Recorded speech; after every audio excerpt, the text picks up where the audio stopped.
Oke teman-teman, di sesi kali ini kita bakal kupas tuntas dua bagian yang sering bikin pusing di laporan penelitian, hasil dan pembahasan.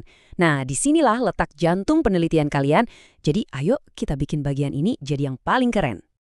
Coba bayangin, Anda udah berbulan-bulan, bahkan mungkin bertahun-tahun nih, kerja keras di lab atau di lapangan. Data udah numpuk segunung. Rasanya bagian paling berat udah lewat kan? Eits, tunggu dulu. Justru disinilah tantangan sesungguhnya dimulai. Gimana caranya mengubah semua angka dan catatan itu jadi sebuah cerita yang menarik? Anggap aja Anda ini detektif. Semua petunjuk udah di tangan.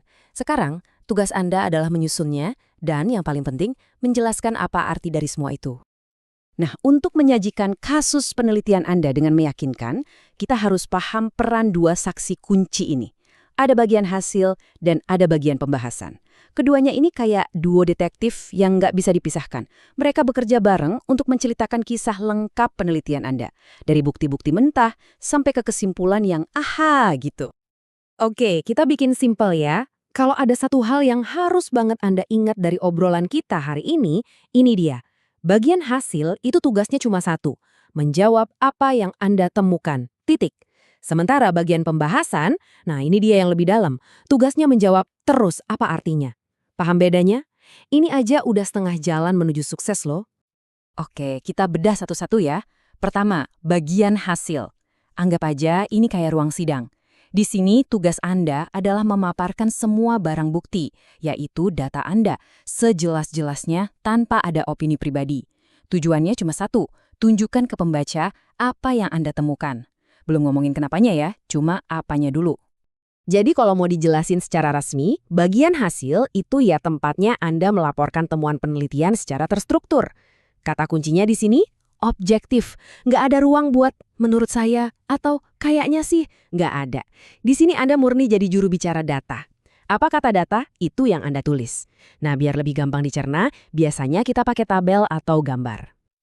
Nah, dalam menyajikan barang bukti ini, ada beberapa langkah jitu yang biasa dipakai para penulis. Yang paling dasar dan paling wajib adalah merujuk langsung ke data Anda. Jadi, Anda itu kayak pemandu wisata yang nunjukin ke pembaca, lihat deh gambar 1, atau coba perhatikan tabel 3, Anda arahkan mata mereka kemana harus melihat. Ini nih contoh kalimatnya. Jadi jangan cuma bilang, lihat gambar di bawah, itu kurang elegan. Coba dia pakai kalimat yang lebih spesifik kayak gambar 1 membandingkan hasil yang diperoleh dari. Atau gambar 10 menunjukkan adanya tren penurunan yang jelas. Kelihatan lebih profesional kan? Dan pembaca juga jadi lebih gampang ngikutin alur pikiran Anda. Langkah jitu berikutnya adalah mulai sedikit menilai hasilnya. Eits, tapi bukan interpretasi ya. Anda cuma kasih sinyal ke pembaca. Misalnya, apakah hasilnya ini positif, negatif, atau jangan-jangan mengejutkan? Ini cara halus buat mulai membangun cerita, biar nggak datar-datar aja. Contohnya gini, dengan nambahin satu kata aja, kayak menariknya, itu udah kayak ngasih kode ke pembaca. Seolah-olah Anda bilang, psst, perhatiin deh yang ini, ada yang unik nih, nanti kita bahas lebih lanjut. Jadi ada sedikit gantungan gitu, bikin pembaca makin penasaran. Jadi intinya begini, meskipun isinya fakta melulu, bagian hasil itu jangan sampai jadi daftar belanjaan yang ngebosenin. Tujuannya adalah merangkai fakta-fakta itu jadi sebuah alur cerita yang masuk akal. Satu temuan nyambung ke temuan berikutnya, pelan-pelan membangun kasus Anda sampai kokoh. Oke, fondasi udah kuat. Sekarang kita naik level ke bagian pembahasan. Kalau tadi di bagian hasil kita cuma mau maparkan bukti, nah di bagian pembahasan ini kita mulai menafsirkan petunjuk. Disinilah si detektif akhirnya menjelaskan, ini loh benang merah dari semua petunjuk yang ada. Secara definisi, di bagian pembahasan inilah Anda mengambil temuan-temuan paling penting dari penelitian Anda, terus menempatkannya di panggung yang lebih besar. Di sini Anda bertanya, jadi apa artinya semua ini? Kalau dibandingin sama penelitian orang lain, hasil saya ini gimana? Nah, disinilah otak Anda diajak berpikir kritis dan dalam. Sama kayak di bagian hasil, di sini juga ada langkah-langkah jitunya. Fokusnya sekarang adalah menjelaskan. Misalnya, apakah hasil Anda ini mendukung penelitian yang sudah ada, atau malah justru bertentangan? Atau kalau hasilnya aneh dan nggak terduga, kira-kira apa ya penjelasannya? Semua dijawab di sini. Lagi-lagi pemilihan kata itu penting banget. Kalimat-kalimat kayak gini nih yang bikin penelitian Anda nyambung ke percakapan ilmiah yang lebih besar. Waktu Anda bilang, temuan ini konsisten dengan atau hasil ini bertentangan dengan, Anda itu lagi nunjukin ke dunia kalau Anda paham peta penelitian di bidang Anda, dan Anda tahu di mana posisi karya Anda di peta itu. Nah, kalimat seperti studi sebelumnya yang telah mencatat pentingnya, ini krusial banget. Kenapa? Karena Anda nggak bisa menafsirkan hasil Anda sendirian di ruang hampa. Anda harus mengaitkannya dengan apa yang sudah orang lain kerjakan. Ini gunanya untuk ngasih konteks dan nunjukin kenapa penelitian Anda ini penting dan relevan. Ini catat baik-baik ya. Percaya diri itu bagus, tapi di penulisan ilmiah jangan sampai kelewat percaya diri. Bagian pembahasan itu memang tempatnya berspekulasi, tapi harus hati-hati. Jangan bilang, ini pasti karena A.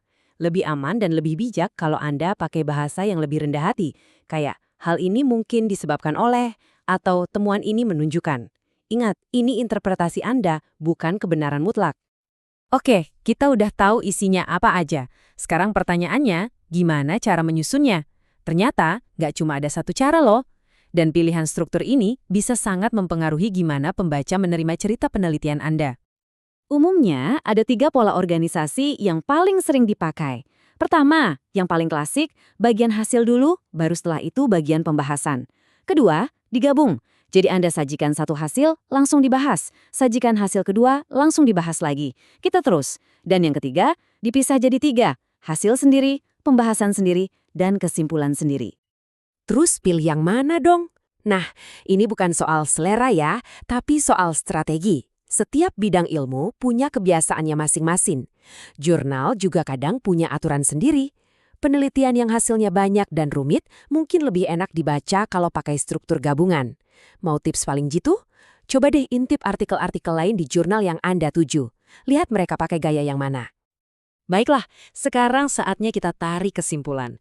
Dari mulai memaparkan bukti sampai menafsirkan semua petunjuk, tujuan akhirnya cuma satu, membangun sebuah cerita penelitian yang utuh, logis, dan tentunya meyakinkan. Oke, ini dia rangkuman super singkatnya. Pertama, ingat, hasil itu soal apa yang Anda temukan, alias buktinya. Kedua, pembahasan itu soal apa artinya, alias interpretasinya. Ketiga, pakai langkah-langkah jitu yang tadi kita bahas sebagai contekan pas nulis. Dan terakhir, pilih struktur yang paling pas buat cerita penelitian Anda. Gampang kan? Pada akhirnya, semua ini cuma alat bantu. Tujuannya adalah memberdayakan Anda untuk menceritakan kisah Anda sendiri.